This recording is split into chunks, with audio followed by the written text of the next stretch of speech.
Let's go. It's the post-fight show. Sam and Joe with you. UFC 308. Let's have a bit of a chat about what we have just seen with this mammoth card. We said it was going to be good, and UFC 308, Joe, did not disappoint. It did not, Sam. It did not. We've both had a couple of berries here in our round. We've had a bit of a WhatsApp. We decided let's do a posh fight show. Rogan with his fight companion Hawani. Fuck off. The boys are in town. The boys are in town. UFC 308. What a night, Joe.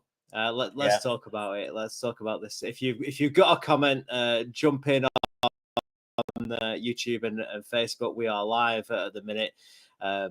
Give us your comments on all the fights. But let's start with the main event. Topuria against Holloway. Topuria getting it done in emphatic fashion in the end. Max was looking quite good, but Topuria, he in the show we did on Friday, we said he could be just that good, and he proved it tonight, knocking out Volkanovski and Holloway in a calendar year. That is something special from the lad. Yeah, unbelievable. Sam watched the fight. I thought, if you followed the podcast, I have my money on Holloway. I was thinking, you know what, I'm in a good position here. He's looking good. It's steady. Holloway won round 2. Ilya won round. Holloway won round 1. Ilya won round 2. We're thinking, you know what, we're all right. He provided. It's what it is. And he looked unbelievable. Ilya Topuria might become one of the GOATs of MMA, Sam. I'm calling it now. A few beers, probably a few too many beers making that comment, but I think he's got a good chance because he's beat Volk, he's beat Max. It's as good as they get. It is as good as they get. Knocking out Volkanovski in the first place. We said on Friday there's potentially those question marks. Volkanovski was taking that fight just after the knockout by Makhachev. It was less than 4 months after that devastating head kick that he suffered. But this one, Holloway, he's come off a fantastic win. All right, at lightweight. Against Justin Gaethje, but dropping back down, I suppose that was the issue for Max. Dropping back down in weight to 145 was a potential risk for him. I would personally have liked to see him stay at 155 and carry on at there, particularly after beating someone like Justin Gaethje. It put him in a great position in the division, but he wanted that second shot at the featherweight gold. It didn't materialize for him, but what would you like to see next from Max? Because he's in this position now. Surely he's got to go to 155 and give it a crack there, because he did look so good against Gaethje at the stronger weight. And potentially tonight, it was a little bit too much coming back down to 145 at this stage. Yeah, I agree with you. He looked a bit tired in the later rounds, but to be honest with you, Sam, Topuria is that good. He probably has to go to 155 because I don't think he's beating Topuria. Topuria's got that title wrapped up for the next couple of years. He's probably got 1 or 2 fights before Topuria tries to go up to 155 himself. So I think he has to go up quick, and he has to try and make his statement quick. Otherwise, Topuria's going to dominate the next 2 divisions, Sam. And I don't know what else comes for Topuria other than Volk next, then the division above, and then it's all to play for, and it's going to be really interesting what the next couple of years come for. Yeah, we saw Volkanovski in the octagon afterwards. That looks like the next title fight. Obviously, Diego Lopez weighed in as well as the backup for this one. Of those 2 options, would you like to see the Volk rematch? Would you like to see Diego Lopez face off against Topuria, given what we've seen from him so far? I agree with you. It's got to be Diego Lopez, but obviously I'll counter that. It's going to be Volk by the fact they let Volk into the ring, did all the press conference around Volk. So yeah, I think it's going to be Volk. I'd love to see Diego Lopez. I think he brings something a bit different.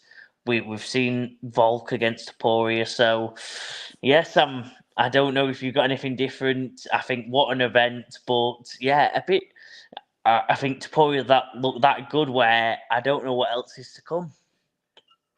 Yeah, he did look good, and that was the question, wasn't it? It was whether Topuria did what he did against Volkanovski. There was that little slight question for me when we did the podcast start on Friday, whether with the knockout that he got against Volkanovski, whether it was just too soon for Volk to take that fight, but he's delivered tonight, knocking out Max Holloway. My favorite ever fighter, I think, in the UFC, Holloway, and he's delivered some statement there. Let's talk about the co-main and Khamzat Chimaev demolishing Robert Whittaker. At the end of the podcast, when we're making our 5v5 picks, this was the one you went with Whittaker. I had to choose between whether I was going to take you on with Chimaev, whether I was going to take you on with Topuria. I thought Chimaev might just be the one, just given I think just alone his potential that he has, and he showed it tonight. Absolutely devastating performance. We knew he was going to come out strong against Whittaker. It was whether Whittaker had that wits about him, whether he was going to be able to, sprawling up, or he's going to be able to just in those takedown moments, whether he was going to be able to defend enough. It wasn't tonight, and when Chimaev got the opportunity, delivered in devastating fashion. I don't even see the pictures on social media of Robert Whittaker's jaw, absolute mess that Chimaev has made of it in literally a couple of seconds of getting hold of that choke. Devastating from Chimaev. Yeah, with you, Sam. Honestly, unbelievable from Chimaev. I've never seen Whittaker been dominated like that. We've obviously seen him against Duplessis. We've seen him lose to Adesanya. Chimaev seemed to have his way, and then as soon as Chimaev got that submission on, I literally can't underestimate how strong he must be. That he's Robert's jaw in 2 seconds, 3 seconds. He's put the stranglehold on around his chin, and it's destroyed his jaw in 2 seconds. So, yeah, future champion Chimaev earns every bit of respect. I love Whittaker. I'm a bit sad myself, to be honest, but you know what? When someone wins in that emphatic fashion, no controversy, no anything else, you know what? He deserves everything, and he deserves that title fight next. Do you think he jumps the line over Sean Strickland? Dana's already put that down, that marker down earlier on when after Duplessis' last defense, he laid down that Strickland was the man next, but Chimaev has put some question mark on that, surely.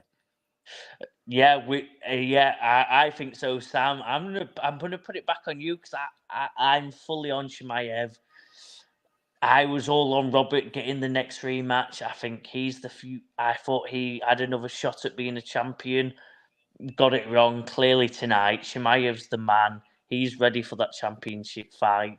To be honest, I think he offers something different than all of them put together. So I'm going to put it back on you, Sam. I want to see Chimaev get that title fight. What do you think? Yeah, I definitely. I like Strickland, but I think after what we've seen tonight, I think he's pretty undeniable. To be honest, to come out and like you said, Whittaker, with the career he's had, the stature he's had in the division, being that kind of top 2 guy all the way really for the last 10 years or so. Robert Whittaker has been in that top 2-3 of the division. He's been champion. He's had his setbacks, yes, but when it comes down to it, he has been the man that's been at the top of that division. Whoever it's been against, whether it's been Adesanya, whether he's lost those, he's bounced back. Whether he lost to Duplessis, he's bounced back as he's proved this year. And for Chimaev to come out and do that in the first round is pretty special, to be fair. So hats off to Chimaev. But yeah, as we said on the podcast on Friday, in the hospital bed in June or July, whatever it was in Saudi Arabia, he's been up to the Russian mountains.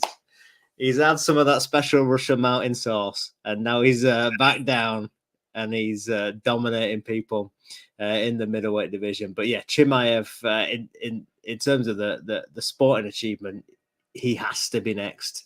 I think, even though we saw Strickland give Duplessis a real fight in defeat and losing his championship, he was looked over for the Adesanya fight, and I think you've got to give Chimaev the shot next, given the fact that he's been where he's been. He's been this dominating force in the early days. He's had these little stuttering faults that he's had. He's had his issues with his health and his weight. Now is the time for Chimaev. If UFC want to make a star of this guy, now is the time. And I suppose now is the time as well for Magomed Ankalaev as well.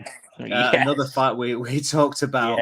Defeating Alexander Rakic tonight. He got the unanimous decision victory. He has been kind of the number one contender for a little bit of time.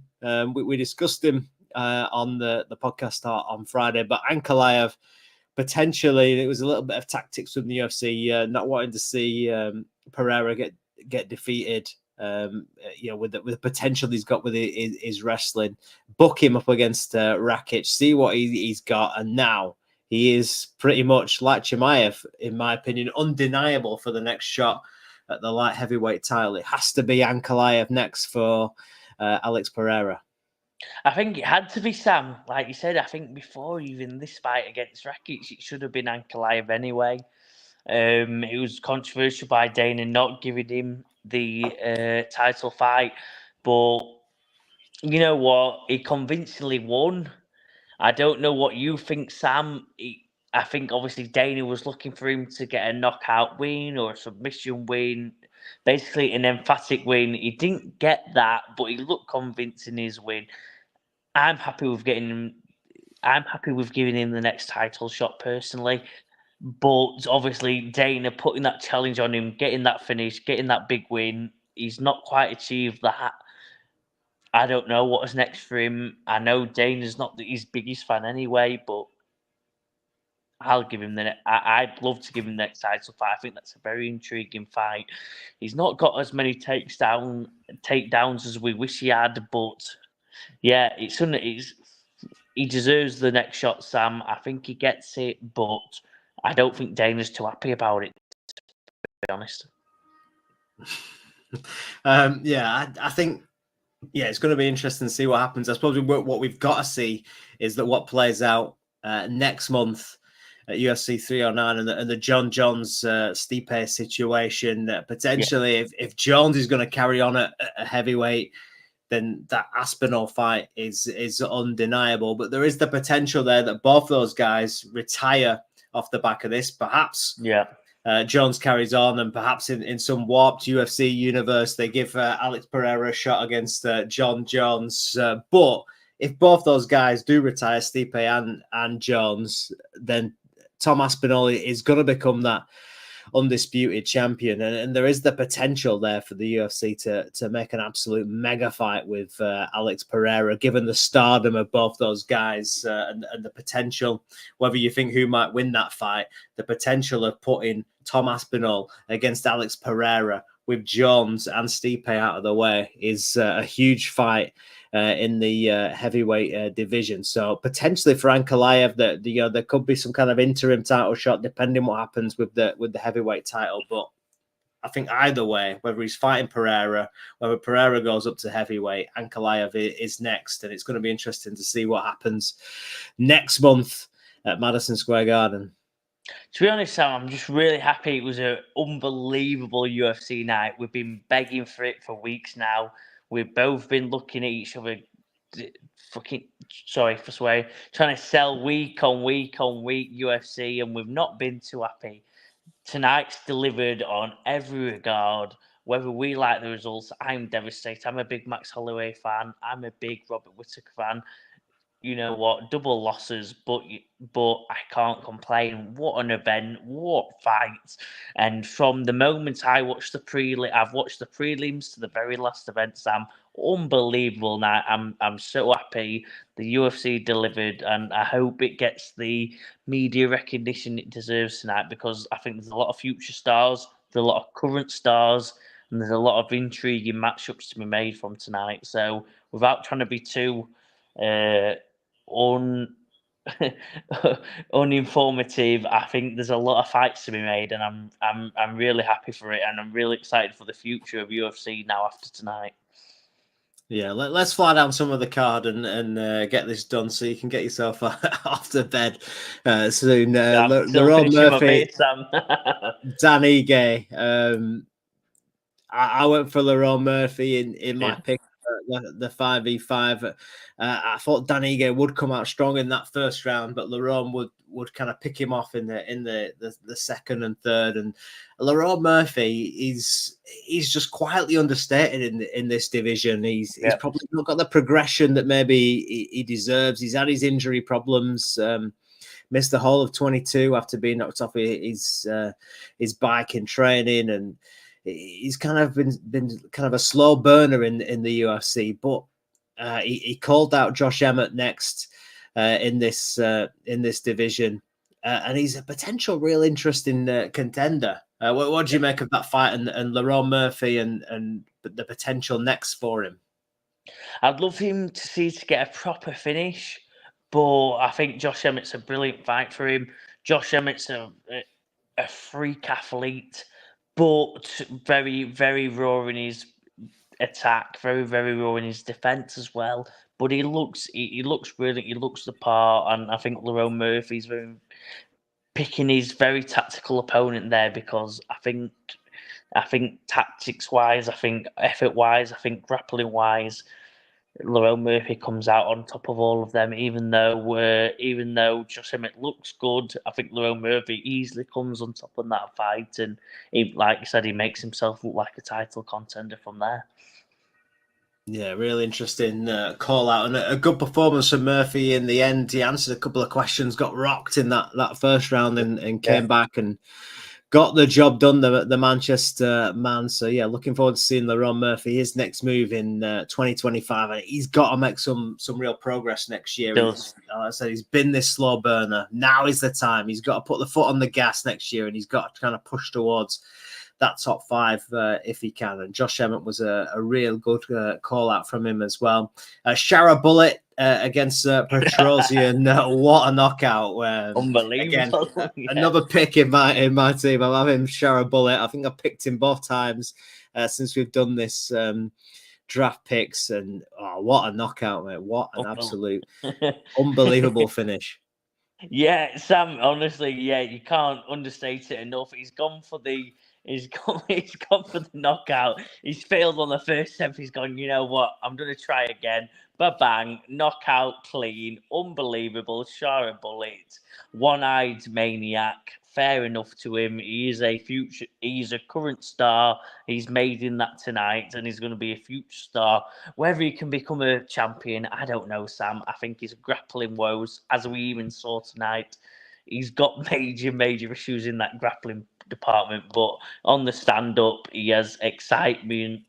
He has knockout potential. He is pure. He's pure money to watch, and you know what? Made himself a star tonight, Sam, and double. I can't even get over the knockout he did. He failed once, got it twice. Fair enough to you.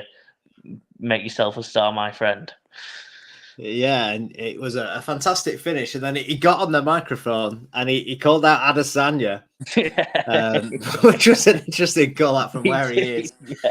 But if you're talking about, like, it seems like Adesanya, I don't know, they're talking about Brallo getting that shot against Adesanya and kind of building him, but he's had a lot of decisions, whereas Magomedov, it would be an interesting fight. I think Adesanya would probably be too good for him at this point in time.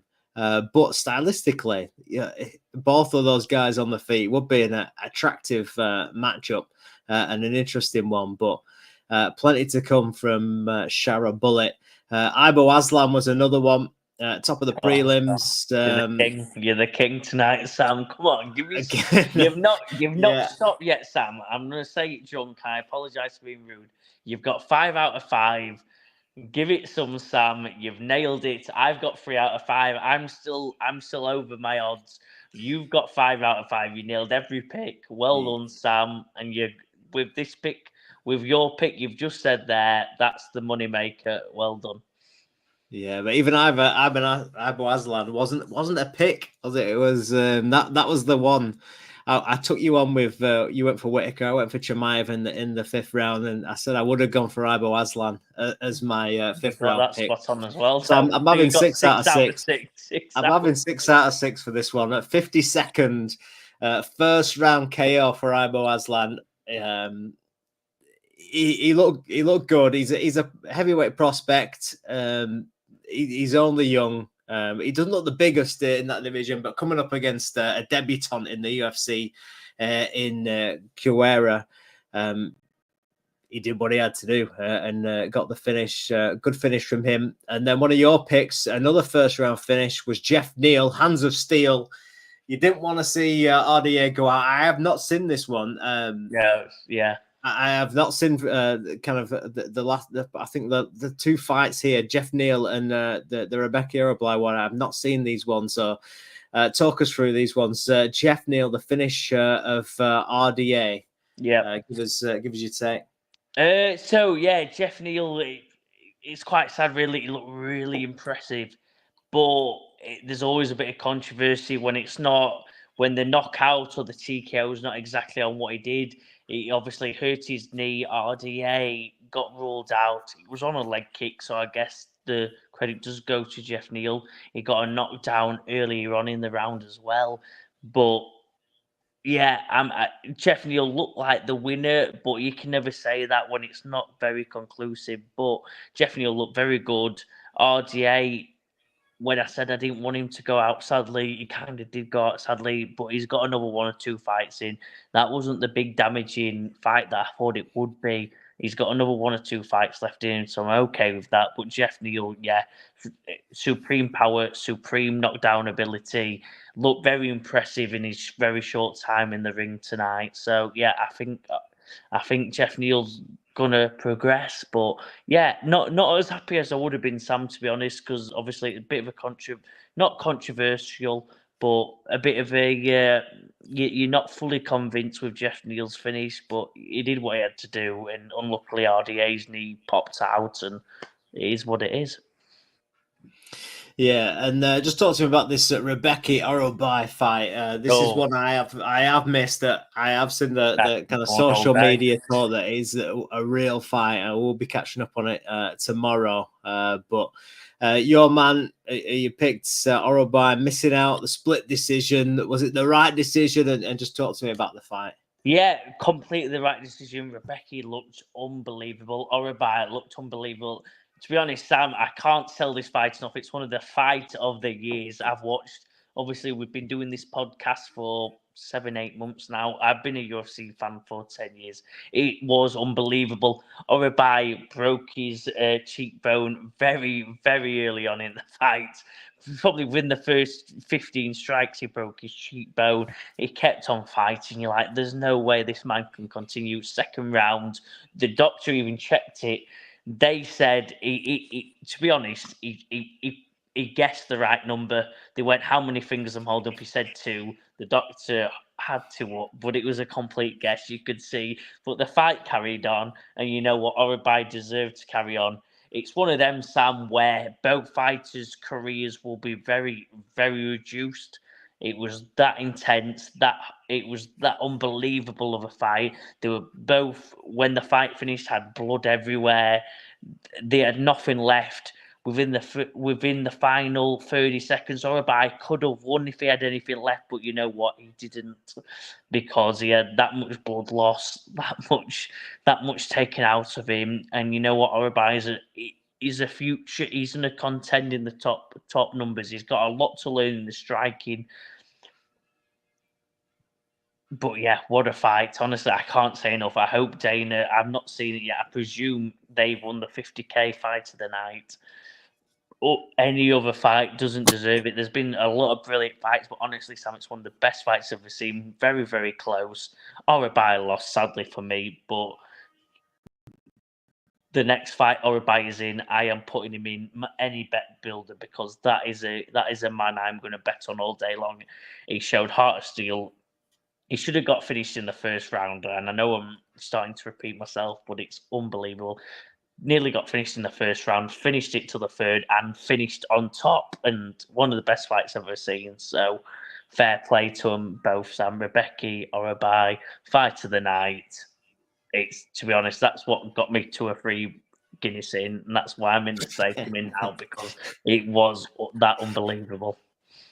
Nice, impressive. Yeah, Luftwaffe catching up on that one.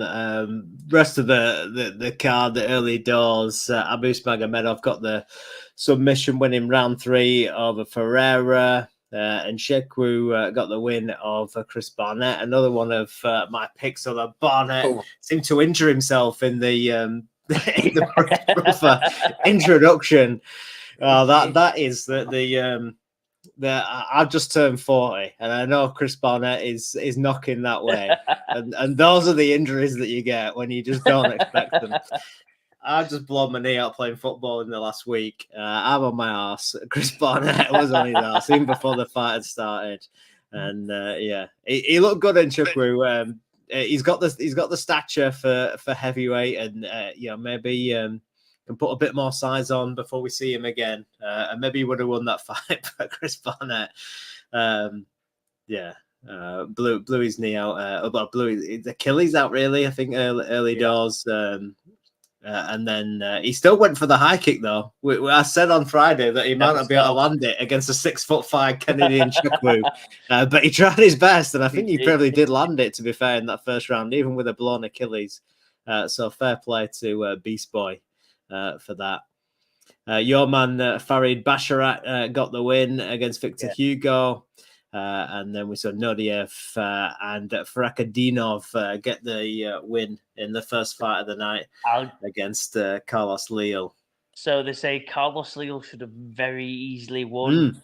We don't need to get into the politics of it all, but I think that put a bad taste in everyone's mind. If you've seen Twitter, if you've seen the results, a lot of people are very bothered about the Carlos Leal results. He should have won, Leon, but it is what it is. It was very early on in the night. The judges voted away. Leon should have won, but it's one of them, Sam, that I think over the next year or so. To be fair, I'll back Dana. Dana normally corrects them sort of results. He normally gives the supposed winner better matchups, better situations, but hopefully he makes the most of his next fight too, because he got very, very hard done by. Yeah, we'll see what happens off the back of that. But I think that brings us really to the pretty much the end of this post-fight show. Ilya Topuria defeating Max Holloway, round 3. Unbelievable, really. And with the results this year that he's had, knocking out Volkanovski, stopping Max as well, he's pretty much cleared this division out. I think Diego Lopez, as we sort of start, is kind of the standout, really, of the guy that we've not seen Holloway against, we've not seen Volkanovski against. That those two between them have kind of beaten everybody else in this division. So Diego Lopez potentially, it looks like Volk's going to get the shot, but he's the one that kind of I want to see. And Chimaev potentially leapfrogging Sean Strickland. I've just been having a quick look at some of the tweets, and Sean Strickland straight out with a tweet saying, "No, I am next. Understand one thing. I'm next in line. It's been said. It's been written. January, February. Me and Dricus Duplessis are scrapping. Go back to Chechnya. Wait a few months. Wait. Sorry, UAE. You're not allowed in Chechnya. Hey, crypto scams while you wait." So Strickland, he's putting his foot down. He's going to be next. But I suppose January, February, if we get that fight on, then by the springtime, when you would expect Chimaev to be good to go again, then the winner of that fight, he is undeniable, really, for the title shot at middleweight. Yeah, 100%. Beating Rob Whittaker, he's the gatekeeper, not of the division, of that top title shot. Chimaev won in the most decisive fashion I've ever seen Rob Whittaker get beaten. To be honest, I thought Rob Whittaker won the second Adesanya fight when he started using his left side of his body, used the jab, used the left kick. I thought he won the later rounds, but you know what? Chimaev complete domination, broke his jaw on a chin strap choke. We've never seen the likes of it. He's destroyed Whittaker's chin. He's ready for that title shot. And to be honest, Sam, I'm not betting against him in the next couple of fights. He's the next champion. He's going to dominate the division as long as his health permits it. And I think that's the man we need to follow over the next year or two. What a man, what a champion. And to be honest, I can't wait for future UFCs. This is what I've been waiting for. Been waiting for results like Chimaev, been waiting for results like Topuria. Ankalaev is ready for the title fight. What a night, Sam. I can't be happy enough because you know what? We've had multiple events where we've been underwhelmed tonight, matched every single thing we've ever predicted and more. I'm ready for UFC 2025. There we go. Great words to end it on, Joe. He's finishing his beer. He's getting sentimental. UFC in 2025 is going to be the thing. Yeah, thanks if you've interacted with us in this post-fight show. A bit shambolic. We've both had a couple of beers. It's on UK time zone. Why not? Why not? Why not? Joe's had a few Guinnesses. I've had a bit of whiskey. Friend, what an event.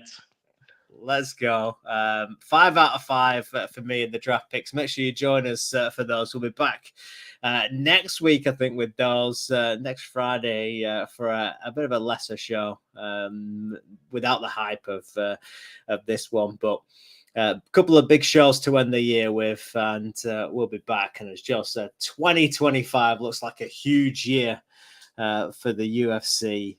We have been reignited. Joe's happy. I'm happy. Let's end it on that. We're both happy. Cheers, Joe.